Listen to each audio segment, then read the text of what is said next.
वालेकुम नाजरीन, कैसे हैं आप। उम्मीद है आप सब लोग खैरियत से होंगे। नाजरीन, आज हम आपको बताएंगे कि हज़रत आदम अलैहिस्सलाम शैतान के बहकावे में कैसे हैं और शैतान का साथ देने में कौन कौन शामिल था। इस बहकावे के वाक़े के बारे में जानने के लिए मेरी वीडियो शुरू से लेकर एंड तक ज़रूर देखिए। लेकिन नाजरीन, अगर इससे पहले आपने मेरा चैनल सब्सक्राइब नहीं किया तो प्लीज़ सब्सक्राइब कर दें। चलिए नाजरीन, हम बढ़ते हैं आगे। शैतान ने हज़रत आदम अलैहिस्सलाम को कैसे बहकाया। जब हज़रत आदम अलैहिस्सलाम के सर पर दस्तार खिलाफत बन चुकी और सारे फरिश्तों ने नजराना सुजूद पेश करके वफादारी का हल्फ दे दिया, तब रब ने इनसे फरमाया कि ए आदम, तुम और तुम्हारी बीवी बहशत में रहोगे, वहाँ तुम्हें कोई रोक टोक नहीं होगी, जो जी चाहे खाओ पियो और जहाँ चाहो सैर व तफरी करो। तुम्हें हर चीज़ की इजाज़त है मगर इस दरख्त के पास नहीं जाना, यानी खाना तो क्या इसका ख्याल तक न करना, और जो ऐसा करोगे तो याद रखना कि खराबी में पड़ जाओगे और इससे तुम्हारे ऊपर आफत आ जाएगी। शैतान के दिल में हज़रत आदम अलैहिस्सलाम की तरफ से सख्त हसद पैदा हो चुका था, इसलिए वो इस फिक्र में रहता कि एक दफ़ा मौका पाकर हज़रत आदम अलैहिस्सलाम से बदला लूँ। जन्नत में मोर और सांप नहायत खूबसूरत जानवर थे और ये दोनों हज़रत आदम अलैहिस्सलाम की खिदमत किया करते थे। शैतान जन्नत के दरवाजे के बाहर पहुंचा, उधर मोर भी दरवाजे पे पहुंच गया। शैतान और मोर ने आपस में मशवरा किया कि किसी सूरत से हज़रत आदम अलैहिस्सलाम को जन्नत के दरवाजे पर ले आना चाहिए। उधर शैतान ने सांप से मशवरा किया कि तू मुझे मुंह में लेकर जन्नत की दीवार पर इस वक्त पहुंचा देना जब हज़रत आदम अलैहिस्सलाम जन्नत के दरवाजे पर आए हों। ये तजवीज़ तय होने के बाद मोर ने हज़रत आदम और हवा के सामने नाचना शुरू किया। ये दोनों हजरात रक्स के देखने में मशगूल हुए। मोर नाचते नाचते पीछे हटने लगा। ये दोनों साहब इसकी तरफ आगे बढ़ने लगे, यहाँ तक कि मोर नाचता हुआ दरवाजे पर आ गया, जिसके साथ ही साथ ये दोनों साहब भी वहां पहुंच गए। इधर सांप भी तैयार खड़ा था कि शैतान को फौरन अपने मुंह में लेकर जन्नत की दीवार तक पहुंच गया। इस तरकीब से शैतान हज़रत आदम अलैहिस्सलाम के सामने आ गया और इसको कुछ गुफ्तगू करने का मौका मिल गया। लिहाजा शैतान तो जन्नत से बाहर रहा, आदम अलैहिस्सलाम अंदर, और फिर इनकी गुफ्तगू हो गई। अर्ज किया कि मुझसे आपके हुजूर में बड़ी बेअदबी हो गई कि मैंने आपको सजदा न किया, जिसकी वजह से मैं मालून हो गया।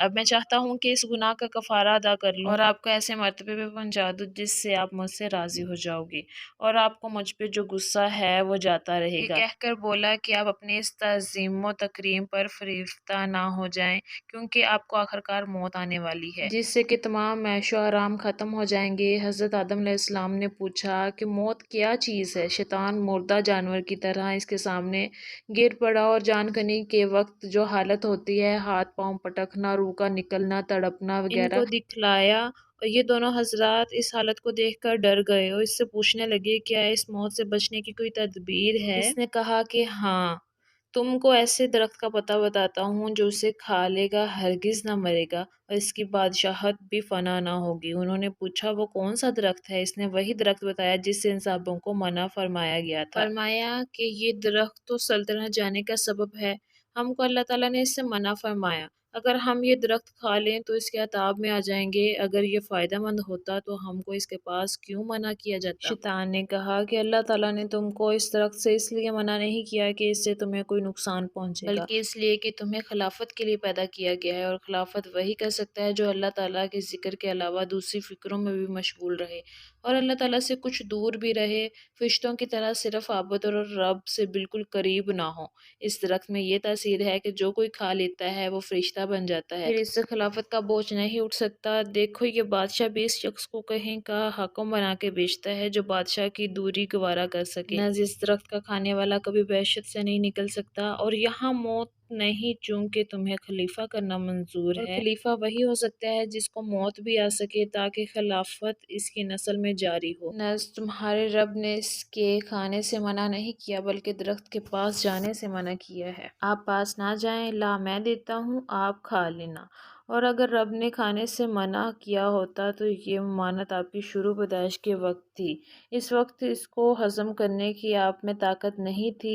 अब अल्लाह ताला ने आपको कुव्वी कर दिया है, आप इसका खाना पीना मज़र नहीं। गज़ ये कि हर पहलू पर गुफ्तगू कर गया, ये कहकर कस्में खा गया कि मैं तुम्हारा बड़ा ही खैर ख्वाह हूँ। हज़रत आदम अलैहिस्सलाम को इसकी कस्मों पर एतबार आ गया। वो ये समझे कि किसी में ये इतनी हिम्मत नहीं कि रब ताला की झूठी कसम खाए। हज़रत आदम अलैहिस्सलाम को ये ख्याल ना रहा कि रब से पूछ लें। ख्याल रहे कि शैतान ने हज़रत आदम और हवा को एकदम नहीं बहका کھایا، بلکہ حضرت حوا کو پہلے اور بعد میں حضرت آدم علیہ السلام کو اس طرح پہلے وہ درخت حضرت حوا نے کھایا، پھر حضرت آدم علیہ السلام نے۔ اس کے کھانے کا یہ اثر ہوا کہ ان کے جسموں سے جنتی لباس جاتا رہا اور وہ حضرات برہنہ رہ گئے۔ مارے شرم کے انجیر کے درختوں کے پتوں سے اپنے جسموں کو چھپانے لگے۔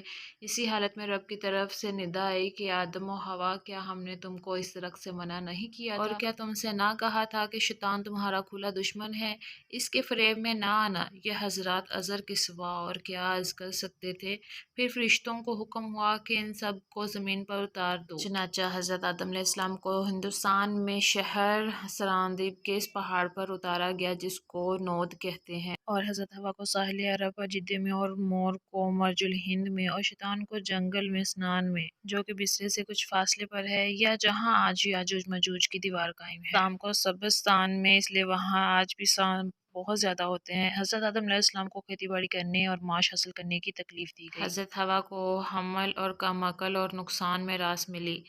سام کے پاؤں غائب کر دیے گئے اور اس کو پیٹ کے بل جلایا گیا، اس کی غذا مٹی قرار دی گئی۔ مور کے پاؤں بد شکل کر دیے گئے، ابلیس کی صورت مسخ کر دی گئی اور نہایت رسوا کر کے دنیا میں رکھا گیا۔ سیدنا مولا علی فرماتے ہیں کہ ہندوستان کی زمین اس لیے ہری بھری ہے اور طرح طرح کی خوشبوئیں اس لیے وہاں پر پیدا ہوتی ہیں کہ آدم علیہ السلام جب اس زمین پر آئے تو ان کے جسم میں جنتی درخت کے پتے تھے، اور پتے ہوا سے اڑ کر جس درخت پر پڑے وہ ہمیشہ کے لیے خوشبودار ہو گئے۔ حضرت آدم علیہ السلام جنت سے مختلف قسم کے بیج اور 3 قسم کے پھل اور حجر اسود سیاہ پتھر جو اب خانہ کعبہ میں لگا ہوا ہے، اور وسطیٰ جو بعد میں موسیٰ علیہ السلام کے ہاتھ آیا جس کی لمبائی 10 گز تھی، اپنے ساتھ لے کر آئے، اور کچھ سونا چاندی اور کچھ کھیتی باڑی وغیرہ کے اوزار بھی ساتھ لائے۔ سیدنا آدم علیہ السلام کے ساتھ 3 قسم کے جنتی میوے آئے، ایک وہ جو پورے کھا لیے جاتے ہیں، اور دوسرے وہ جن کا اوپری حصہ کھا لیا جاتا ہے اور گٹلی پھینک دی جاتی ہے جسے خورما وغیرہ۔ تیسرے وہ جن کا اوپر والا چھلکا پھینک دیا جاتا ہے اور اندرونی حصہ کھا لیا جاتا ہے۔ ان کے ساتھ لوہے کے اوزار بھی تھے، ایک سنداسی جس سے لوہا پکڑتے ہیں اور دوسرے ہتھوڑا۔